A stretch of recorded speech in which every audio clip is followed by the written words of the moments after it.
Bom, eu quero fazer uma reflexão com vocês. Eu tenho feito uma observação um pouco mais minuciosa no livro de Gênesis. E eu me deparei com duas construções, hoje eu vou falar apenas de uma. Quando nós olhamos para o início da Bíblia, nós vamos enxergar alguns princípios, algumas coisas que precisam ser observadas para entendermos o desfecho dessa história. A Bíblia nos diz que Deus é tão poderoso que, apesar de Gênesis ser considerado o início, ele também já estabelece, já prefigura uma visão do final. Quando nós olhamos os primeiros capítulos de Gênesis, nós vamos nos deparar com a criação e ela nada mais, nada menos estabelece o modelo pelo qual Deus quer que nós vivamos. Quando Deus começa a chamar à existência as coisas como se elas já existissem. Quando Deus começa a criar, dizendo haja isso, haja aquilo, forme-se isso, forme-se aquilo. O que a Bíblia está dizendo é que modelo o indivíduo que vai povoar a terra precisa viver, o modelo de fé. Por isso que a Bíblia diz que o justo viverá pela fé. E o que é a fé? É acreditar que aquilo que não está ainda diante de seus olhos irá acontecer. E esse é o modelo que Deus estabelece. A primeira coisa que Ele faz, e também nos serve por modelo, é trazer à luz a claridade, o esclarecimento. O que Deus está dizendo é tudo que vai fazer, antes de fazer, obtenha informações, traga clareza, traga entendimento. Por isso Ele não faz nada no escuro.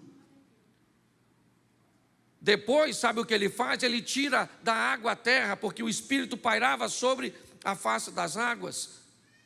E o que vemos é uma sinalização de que a criação, apesar de ser feita no claro, deve ser feita em ambiente de firmeza, de ambiente firme, de solidez. Muitas pessoas não obtêm sucesso em nada na vida, porque constrói tudo em ambientes movediços, de insegurança, de escuridão. Quando nós vamos ver a história de Adão e Eva, nós vamos descobrir como Deus sinaliza os relacionamentos interpessoais.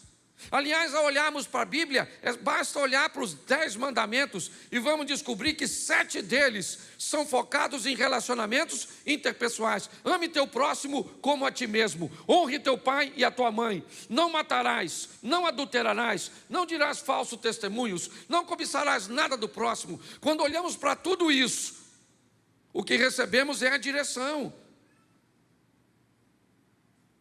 Na história de Adão e Eva, esqueça o pecado e descubra como vai ser a vida de gente que não é capaz de abrir seu coração para falar de suas fraquezas.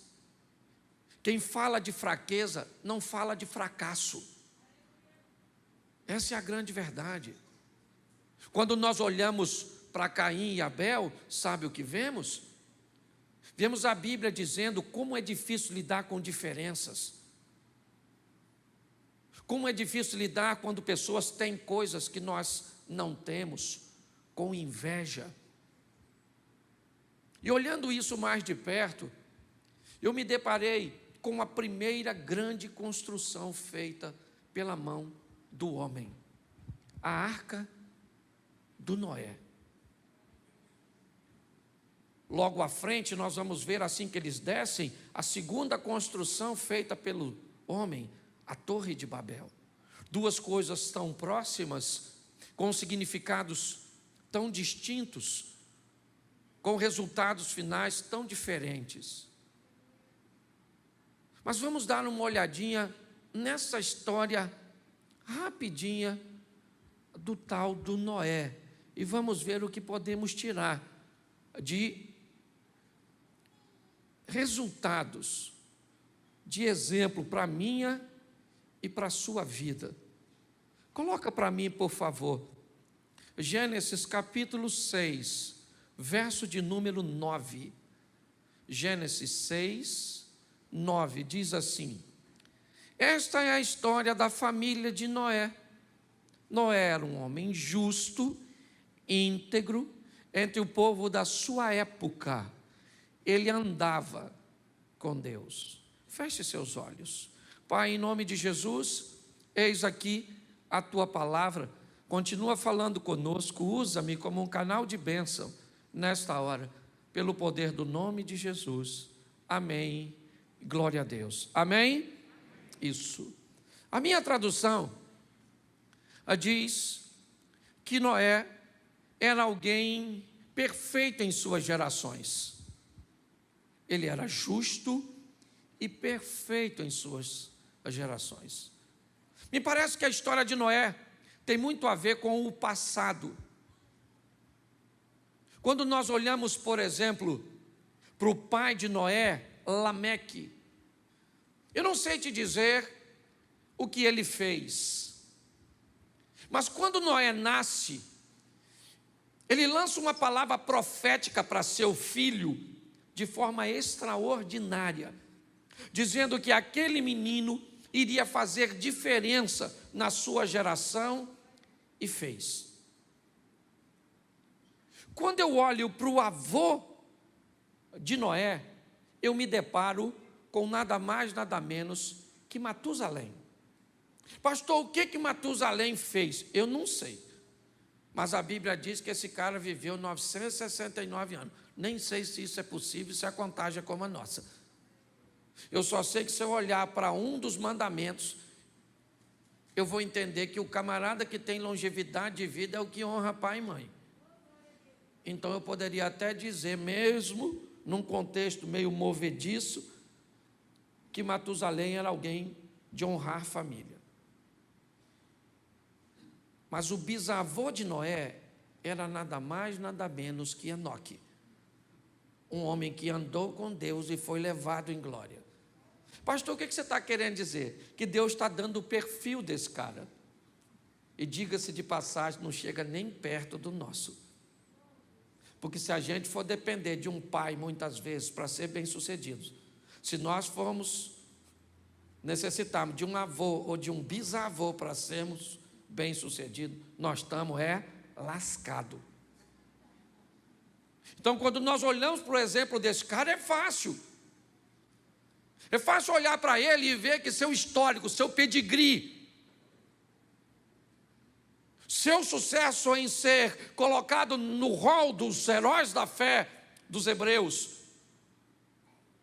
olhar um homem que fez a diferença, que construiu a primeira grande obra realizada por um homem,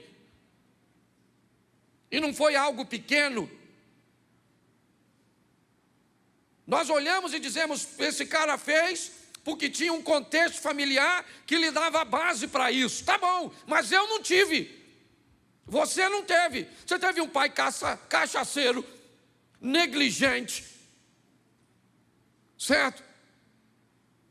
Você teve alguém que, muito pelo contrário, você deve evitar copiar.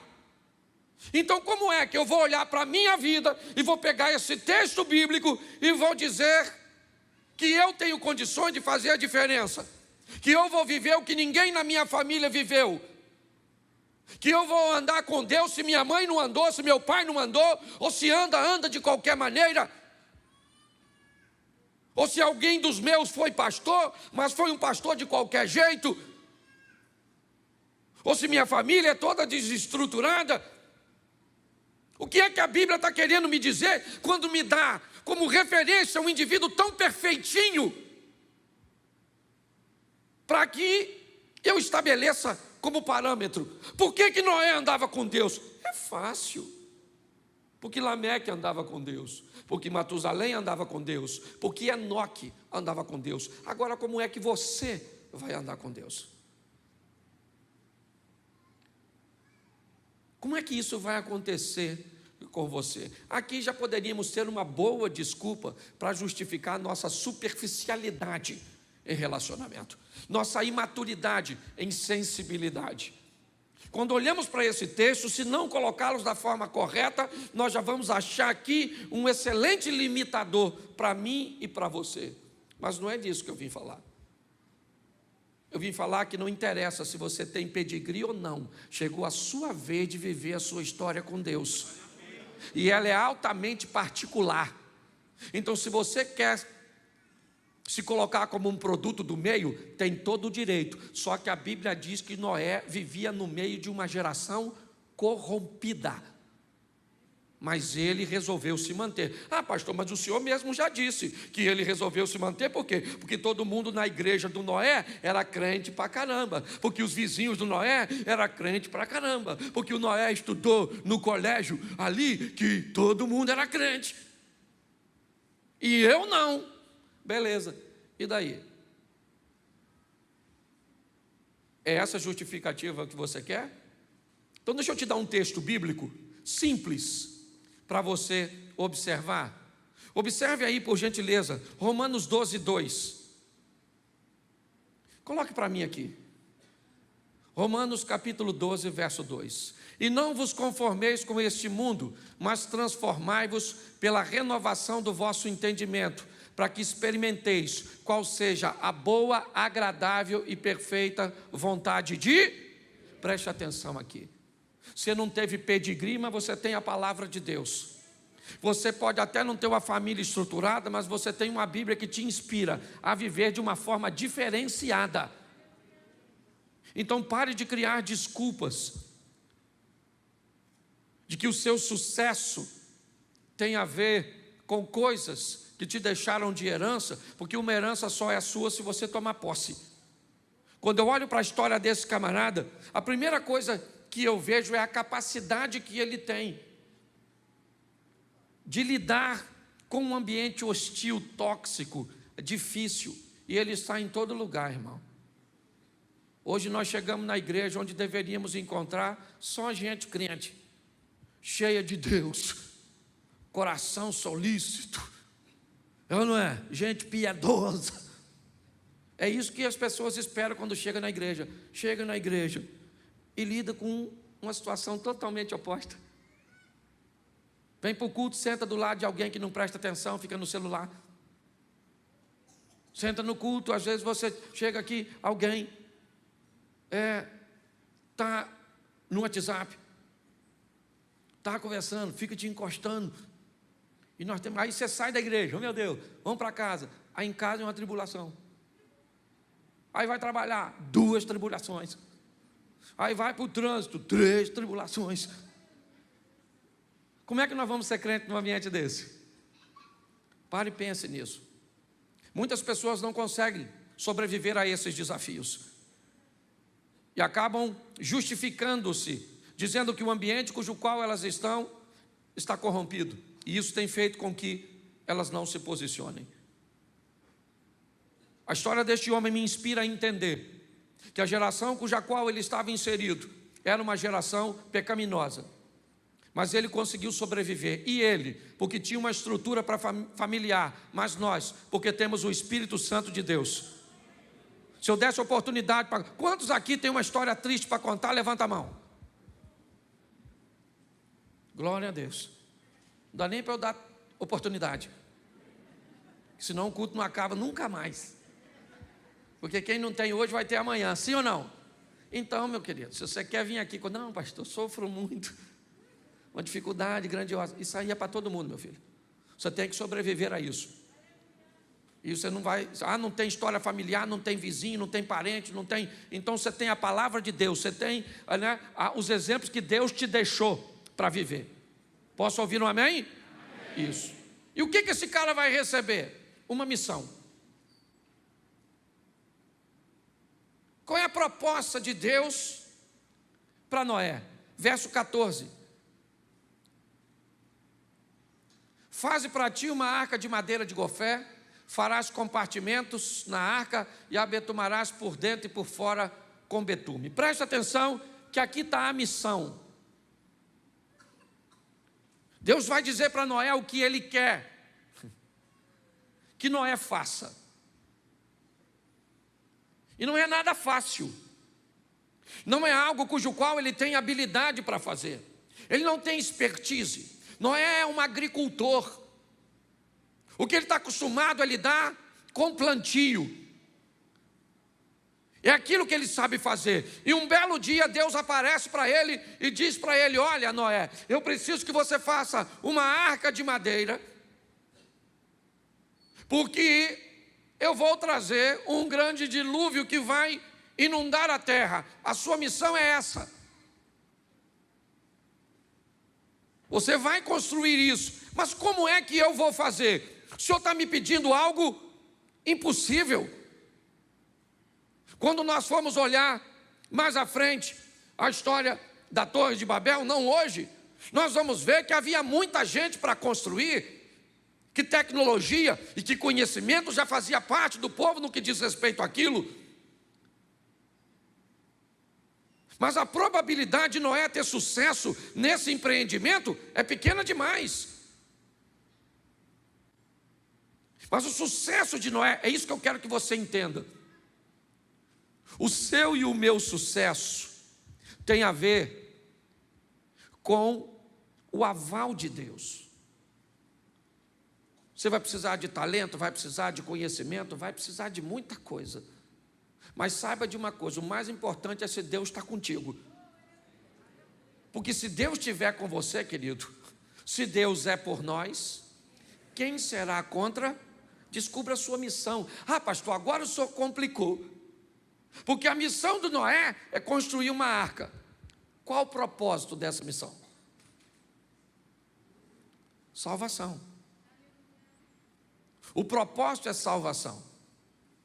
E qual é a missão? Construir um local para que essas pessoas sejam salvas. Então deixa eu falar uma coisa que é universal. Se você não sabe a sua missão, eu vou te mostrar o que a Bíblia diz a respeito. Coloca para mim Marcos 16:15, por favor. E disse-lhes: ide por todo o mundo, pregar o evangelho a toda. Essa é a missão de todos nós. Ah, pastor, mas eu não sei pregar. Não pregue, viva. Vá para perto das pessoas com estilo de vida, cujo qual as pessoas olhem para você e digam: nossa, sua vida me inspira. É agradável estar perto de você. Quando você chega, as coisas ficam mais leves, mais diferentes. Às vezes as pessoas dizem: eu não sei explicar, mas a sua chegada muda todo o ambiente. O que é isso? São pessoas que cumprem a sua missão. Muitas das vezes, o lugar mais disputado na igreja é um local de frente ao microfone, de frente a um instrumento, o altar. Eu não sei que cultura nós aprendemos isso, mas segundo a Bíblia, quem oferece o culto é a igreja, e quem ajuda a igreja a oferecer o culto somos nós. O mais engraçado é que nós, que na verdade somos auxiliares do culto, que pregamos, que cantamos, que tocamos, que removemos oferta, muitas vezes nos achamos os mais importantes da história.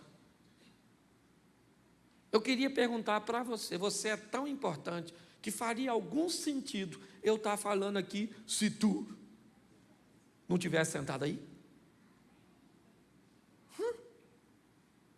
Você é tão importante que tem muita gente que prega que não gosta de pregar para pouca gente.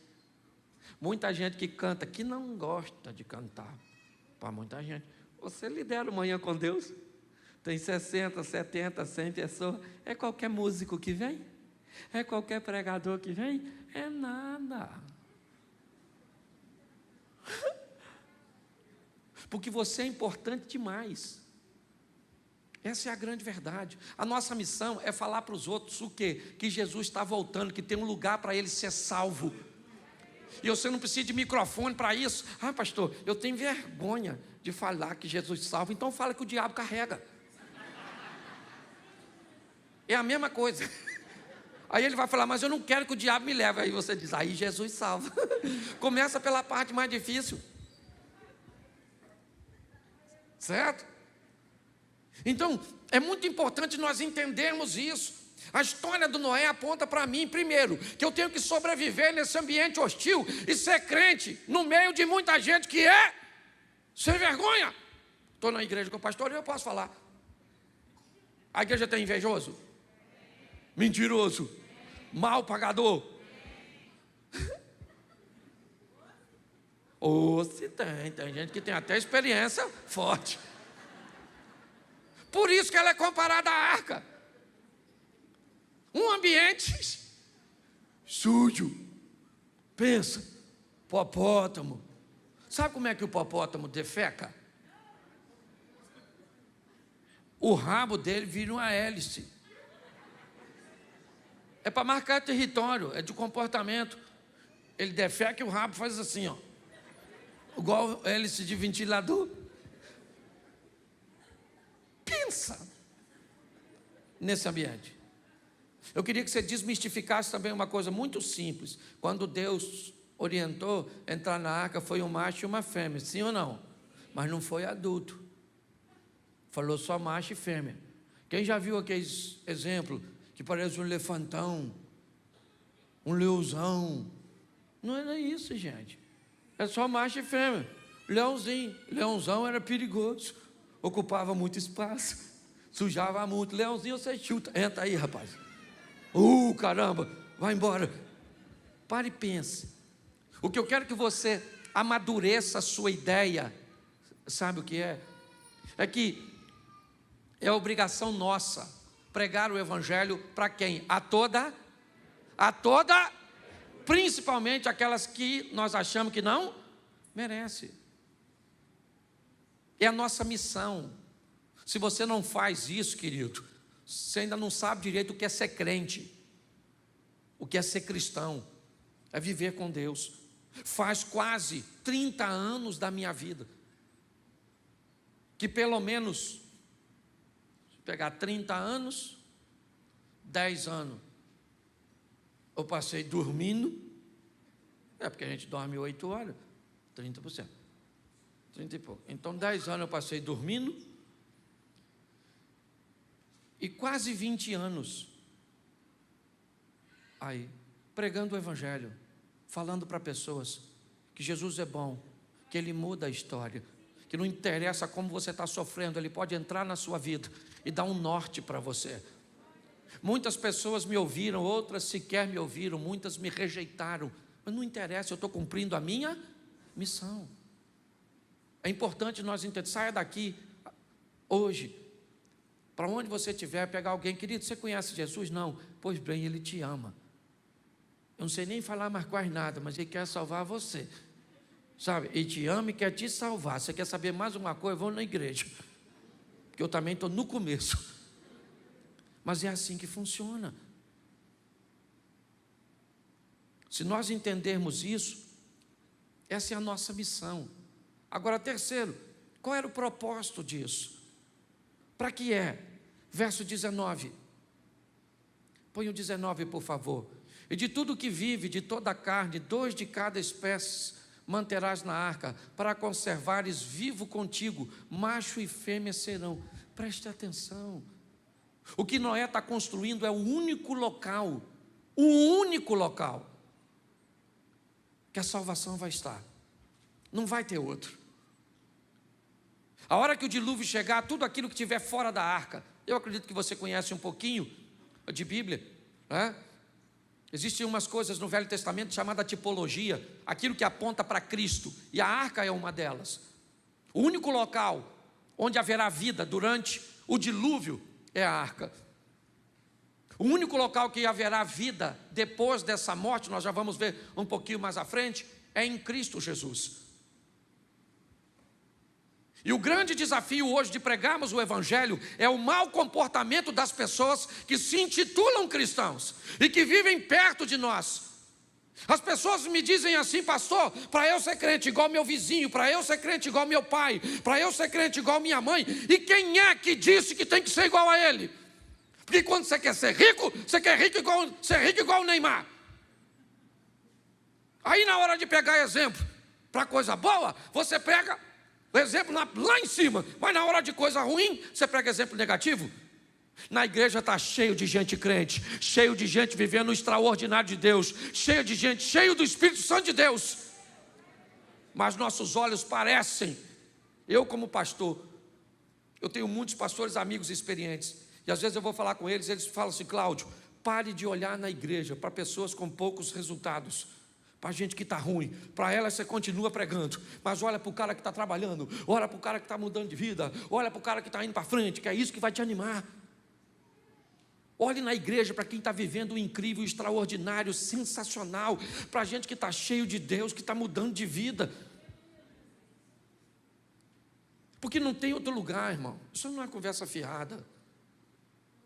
Não tem, sabe, outro lugar para que sejamos salvos. É somente a arca, é somente Cristo.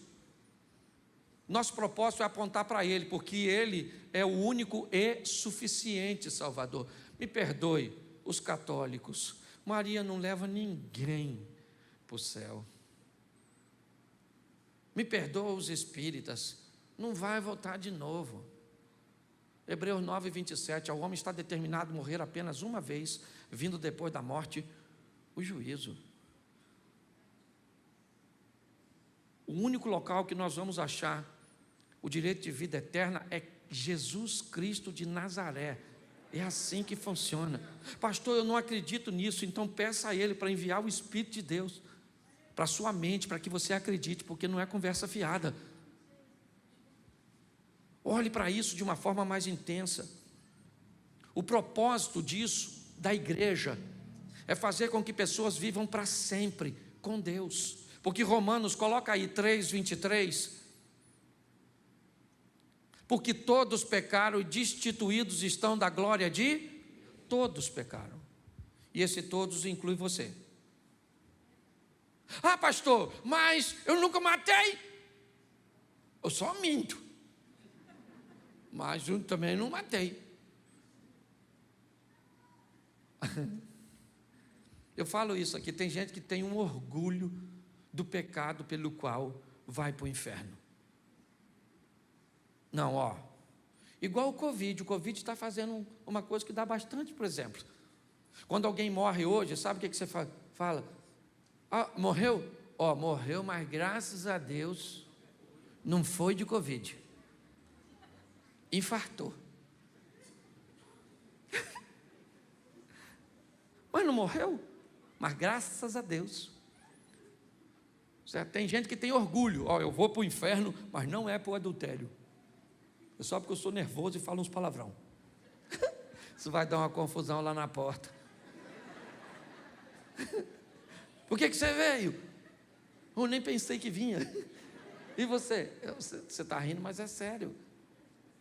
Então todos, olha para quem está do lado e diz assim: todos, inclusive você. Isso. É só para ninguém ter mais direito a falar nada do outro. Todos pecaram, todos pecaram, certo? Ah, pastor, mas tem esse negócio de vida eterna mesmo? Bom, Lucas 16, 19. Vamos ver o que a Bíblia diz. Ora, havia um homem rico, que se vestia de púrpura e linho finíssimo, e vivia todos os dias regalada e esplendidamente. Verso seguinte. Põe o próximo. Havia também um certo mendigo chamado Lázaro, que jazia cheio de chagas à porta daquele. Preste atenção. Aqui nós temos dois indivíduos. Isso é só para exemplificar. Eu quero que você pegue a mensagem. Tinha quantas pessoas aqui? Quantas? Duas. Aqui figura um rico e um pobre, mas Jesus já vai desmistificar isso, certo? Lá em Lucas 19, onde ele entra na casa de um milionário chamado Zaqueu e diz: hoje salvação chegou a esta. Então a história aqui não tem a ver com que rico vai para o inferno e pobre vai para o céu. Não é dinheiro que leva para o céu, meu filho. Então desmistifica isso. Eu me orgulho de ser pobre. Vai ficar decepcionado quando chegar no céu. Rua de ouro, vai caçar a lama e não vai ter. Aí você vai perguntar, onde é a roça daqui? Tem gente que nem tem que ir para o inferno mesmo, tem uma turma que tem que ir. Sério, sério, sério. Oh, Jesus, tem misericórdia. Certo? Então aqui tem 2 homens, amém? Verso 22. 22. E aconteceu que o mendigo morreu. Quem morreu? E ele foi levado pelos anjos ao seio de... E morreu também? E foi? Quem é que morreu? Os 2, o rico e o... Porque a morte não tem um troço mais democrático que morte. Pensa numa democracia. A morte só mata pobre? Que nada. A morte só mata rico? Só mata culto? Não, a morte, todo mundo morre. É um privilégio que todo mundo tem. Ah, eu não consigo morrer. Fica tranquilo, menino. Tem dinheiro, queria morrer, não queria morrer, morre assim mesmo. Tem gente que está mandando congelar o corpo para ver se vive de novo daqui a 200 anos. Quer ser primo do Highlander. Não vai rolar. Então não morreram os 2? Sim ou não? E agora, preste atenção. O texto vai dizer que todo mundo morre. E agora, o desfecho dessa história, eu não vou ler tudo, mas é de uma forma mais objetiva. Um no inferno e o outro no céu. Um no inferno e o outro no... A Bíblia diz que um está no seio de Abraão, o outro foi sepultado, está lá no Hades. A representação é céu e inferno. A Bíblia está dizendo que tem céu e inferno? Sim ou não? Sim ou não? Mas tem algumas pessoas que acham que não. Aí eu te pergunto, você acredita nas pessoas, no seu professor de filosofia? No documentário Alienígenas do Passado? No Lúcifer? Seriado? Quem é que assiste Lúcifer? Levanta a mão, você pode levantar, que aqui a gente não... Isso, legal aí, ó. Lúcifer.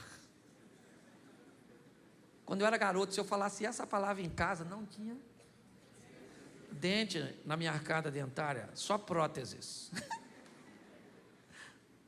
Você está rindo, mas é sério. Mas é céu e inferno. A Bíblia está dizendo que tem. E quem é que diz que não tem? Às vezes é alguém que sabe mais que a Bíblia. Apocalipse capítulo 2, verso 11. Coloca aí.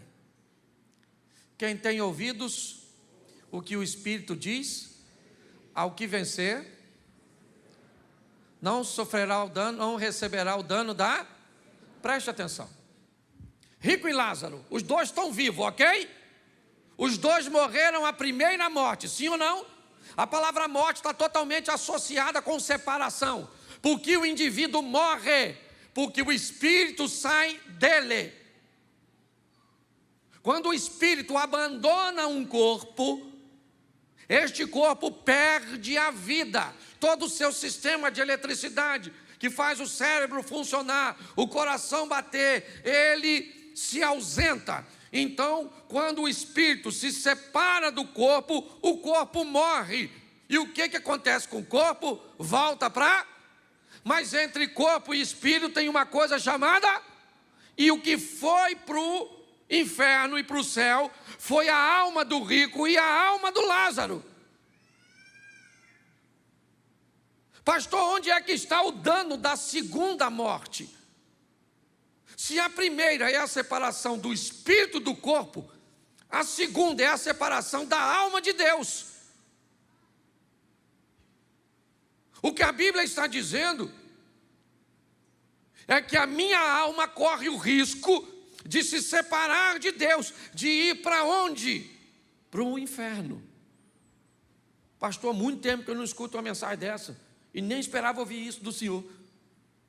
Pois é, querido, mas eu estou preocupado, porque nós estamos com a igreja lotada, mas me parece que o céu vai ficar basicamente vazio, porque o povo está fazendo o que quer, vivendo de qualquer jeito. Aí vem para a igreja porque eu sou engraçadinho, acha que eu vou dar moleza. Querido, cuidado que o Satanás está aí. Querendo o quê? Roubar, matar e destruir seu casamento, sua família, sua fé, te levar para onde ele está, porque a Bíblia diz que o inferno foi feito para Satanás e para seus anjos, mas ele não quer ficar sozinho, quer levar eu e você. Ah, pastor, mas é difícil. A tentação. Difícil só para tu? Você acha que é só você que gosta de ouvir uma vergonhice? Olhar para um lugar proibido, passar a mão no lugar. É o que eu falo aqui na igreja. Antes de casar pode fazer sexo? Não pode não? Mas a pessoa quer fazer? E depois que casa pode? As pessoas querem fazer?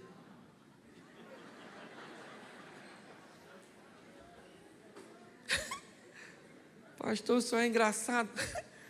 Engraçado é você. Olha só. O que a Bíblia está dizendo para mim é o seguinte: existe um propósito, ele é salvação, porque todos pecaram. E o que nós vamos fazer mediante isso? Nós vamos entender que nós não queremos receber o dano da segunda morte.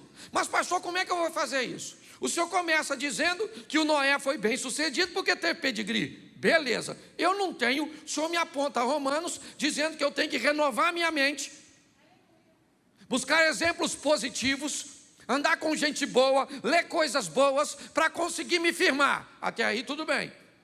Aí o senhor diz que a minha missão é pregar o evangelho, porque o propósito daquilo que eu estou fazendo é tirar pessoas do inferno e colocar no reino de Deus, através da cruz. Certo? Da arca, uma porta só, que quem fecha é Deus. É assim que funciona. Por quê? Porque eu não quero receber o dano da segunda morte. Mas onde estão os meus recursos para eu conseguir condições de vencer isso? Como é que eu vou conseguir? Coloca para mim Gênesis 6,18. Volta lá no Noé. Porque quando Deus diz a ele que ele vai fazer uma arca, preste atenção: mas contigo estabelecerei o meu pacto, e entrarás na arca, tu e teus filhos, e a tua mulher, e a mulher dos teus filhos contigo. Noé jamais imaginou que os recursos cujo qual ele ia fazer algo tão grande, estavam tão perto deles, ou dele, sua própria família, sua própria casa. A coisa mais poderosa que temos é a nossa família.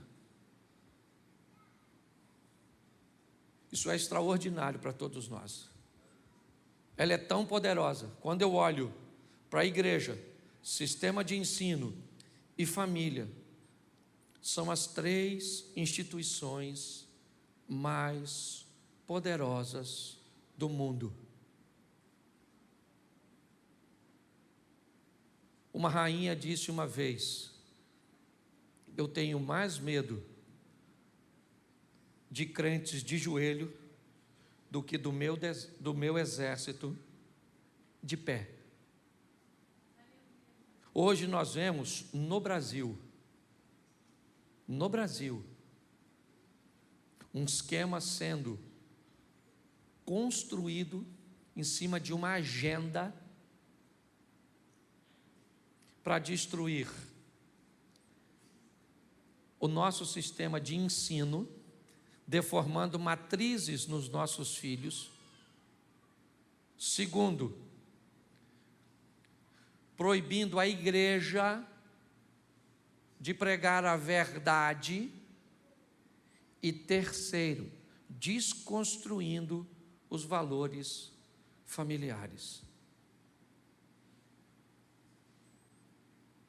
Me perdoe, você pode ir embora da igreja, mas se você quiser falar comigo e tiver argumento, meu gabinete está ali. O William pode até autorizar a subir. Se você é crente e diz que quer ser comunista ou socialista, suba aquelas escadas e me fala uma história dessa de sucesso. Você sabe o que me deixa mais triste? É que a maioria das pessoas que dizem que querem ser e que acham que é certo, nem sabe o que significa. nem sabe quais os países hoje, nem sabe quanto o povo teve que pagar. Esquece Bolsonaro, eu não sou bolsonarista, eu sou pró-governo, é diferente, eu sou pró-povo. Eu não quero bem-estar de igreja, de crente, de hétero, de branco, eu quero o bem-estar do povo. Nossa nação merece respeito e é isso que eu tenho pregado aqui. É assim que funciona. Mas nós temos que entender o valor da família, o valor da igreja, o valor do nosso sistema de ensino. E como é que eu vou combater tudo isso? Com a Bíblia, é verdade. Com conhecimentos gerais, eu tenho que saber o que está acontecendo. Um povo alienado, que não sabe quase nada, lê muito sobre o pouco e fala muito sobre o pouco que lê. E o Espírito Santo de Deus. Nós precisamos disso, de Bíblia, de conhecimento bíblico. Sabe? Conhecimento bíblico. Meu Deus. Uma vez um garoto falou comigo assim: pastor, eu quero fazer uma tatuagem. E eu falei: por quê? Olha o argumento, não esquece a tatuagem. Tatuagem não é pecado. Eu só acho que tatuagem é coisa de gente que devia morrer novo. Esse é o meu. O que você acha de tatuagem? Eu falei: a tatuagem é gente que devia morrer assim com 30 anos. Por quê? Porque quando vai ficar velho, eu vi uma rosa esses dias. Nas costas de uma velha, eu achei que botaram inseticida. Eu falei: alguém espirrou um spray de inseticida, mas assim já. As pétalas. Aqui nas costas da dona. Então não tem nada contra a tatuagem. Eu não faria porque eu não estou afim de morrer cedo. Sabe? As pessoas fazem assim, mas eu acho que é até bonito, sim ou não? Mas na pessoa quando tem um braço maneiro, umas coisas maneiras, né? Tem gente que faz umas partes para ninguém ver. Aí é maneiro, que só ela vê, fica velha, ninguém vê. Fica no oculto, do escondido, do profundo, é na verdade. Mas esquece, não estou condenando aqui, não estou condenando não, ok? Até porque eu não tenho nem texto bíblico para isso, eu estou só dando um exemplo. Mas um garoto foi e falou comigo que fez uma tatuagem, ele achava que era pecado, e ele me disse que tinha feito porque Jesus tinha tatuagem. E aí eu queria saber a profundidade do conhecimento teológico do irmãozinho. E ele me disse que a Bíblia diz que ele tinha na coxa escrito Rei dos Reis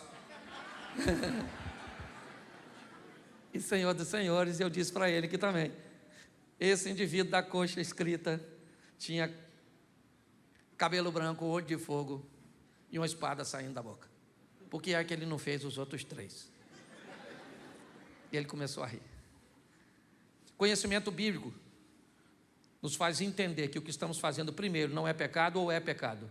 E quando alguém vier com uma historinha para nos confundir a nossa mente, nós temos conhecimento bíblico. Nós precisamos de uma igreja que leia a Bíblia. Quem aqui lê a Bíblia? Glória a Deus. Quem aqui já faz mais de um ano que não toca na Bíblia? Levanta a mão, por gentileza. Aqui ninguém para. Isso aí. Tem gente. E vocês que levantaram a mão não estão sozinhos, não. Tem um montão de gente que nem levantou a mão, porque passa de um ano.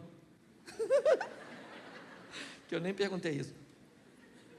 Nós vamos precisar, querido, sabe que é de conhecimento bíblico, a batalha, certo, no monte da tentação, lá próximo a Jericó, entre Jesus e Satanás, conhecimento bíblico. O diabo vai tentar te convencer.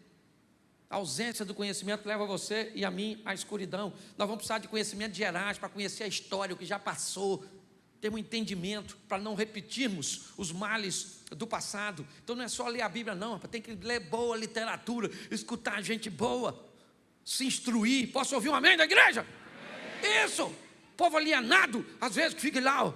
Não pode usar calça comprida, por quê? Mulher não pode cortar o cabelo. Vai para a África. Vai, aquele cantinho da África. Fala para uma mulher daquela não cortar o cabelo. Lá não tem um shampoo, não tem um. É só questão de tempo, pensa. Não, só não pode ser crente. Ah, mas lá pode cortar, aqui não pode. Por quê? Porque lá não é pecado, aqui é. Me dá um nervoso quando eu vejo essas histórias. Então vai ler a Bíblia, vai estudar, vai conhecer. E pastor, E mais o que eu preciso? Você precisa de uma intimidade com o Espírito Santo. Pastor, mas eu não enxergo ele. Você também não enxerga a eletricidade? Mas enfia o dedo na tomada? Mas cadê a eletricidade que está lá? Então dobra seu joelho e fala para o Espírito Santo: Espírito Santo, você existe mesmo? Eu estou na igreja há tanto tempo, escuto falar de você, vejo nada. O povo canta no arrepio, o povo prega no arrepio, eu não choro, eu olho para o outro chorando, e eu me dá vontade de chorar de raiva, que eu não sinto nada, e eu não vejo nada, eu não falo. Mas se revela para mim, eu quero ter intimidade, eu quero andar próximo. Vamos viver uma vida realista, porque Jesus está voltando, meu filho.